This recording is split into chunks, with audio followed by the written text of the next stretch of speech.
28-ის ფაქტორიალი გამრავლებული 12-ის ფაქტორიალზე. ახლა აქ რითაუთ ჩამოვწეროთ, ძალიან დიდ დროს წაიღებს. 28-ის ფაქტორიალში ფიგურირებს 28, 27, 26 და 25-ის ფაქტორიალი.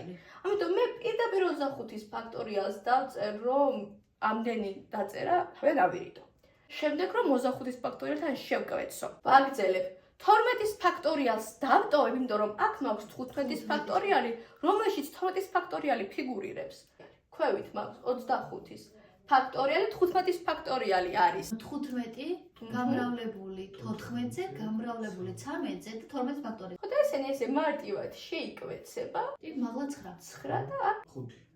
ზევით მივიღებთ. 2/3 7.1. შეიძლება ესე იყოს, შეიძლება იყოს მოცემული როგორც 7.2. თუ ეს ყველაფერი გასაგები იყო, მიპოვეთ 9-ის ფაქტორიალს გამოკლებული 8-ის ფაქტორიალი შეფარდებული 7-ის ფაქტორიალთან.